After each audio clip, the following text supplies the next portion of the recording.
Family કેમ છો? I hope કે તમે બધા જ મજામાં હશો. હું પણ મજામાં છું. અત્યારે આપણો વ્લોગ થઈ ગયો છે સ્ટાર્ટ અને આજે છે નવરાત્રિ. તો નવરાત્રિને તમારે સ્પેશિયલ હેપી નવરાત્રિ.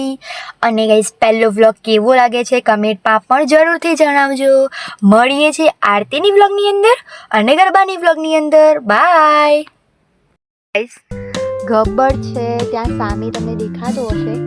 આ ગબ્બર અને આ ડેકોરેશન છે અને ત્યાં માનવી છે. માતાજીને બેસાડી દીધેલા છે. 6 વાગ્યાનું મુહૂર્ત હતું ગાઈસ, તો વહેલા બેસાડી દીધેલા છે. પણ ઘણા બધા કારણોસર એ બ્લોગ શૂટ નથી કરી શકી. તમને કેવું લાગ્યું ડેકોરેશન અને ગબ્બર કમેન્ટમાં જરૂરથી જણાવજો કે ગાઈસ ગબ્બર કેવો લાગ્યો અને ડેકોરેશન.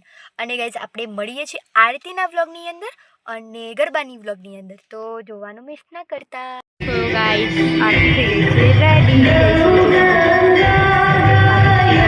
રેડી થઈ ગઈ છે.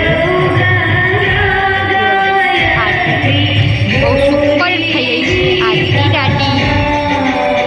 બધા ઓલમોસ્ટ આવી ગયા છે. રેડી ગાઈસ, તમે જોઈ શકો છો થાળ રેડી થઈ ગયો છે. ચાલુ થઈ ગયો છે ગાઈસ. ત્યારે સ્ટાર્ટ થઈ ગયું છે કપૂર ગૌરમ અને આરતી થઈ ગઈ છે ફિનિશ. ગૌરમ પતી ગઈ. હવે વિશ્રમ ભરી આવી ગઈ ગાઈસ. વિશ્રમ ભરી સ્ટાર્ટ થઈ ગયું.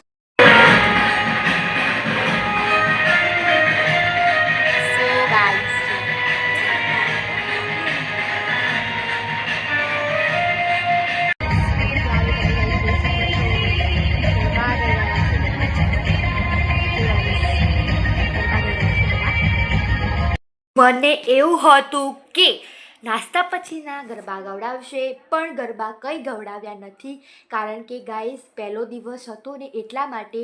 પણ સો ગાઈસ આજની વ્લોગની અંદર આટલું જ હતું. વ્લોગ સારો લાગે તો લાઈક કમેન્ટ શેર કરજો.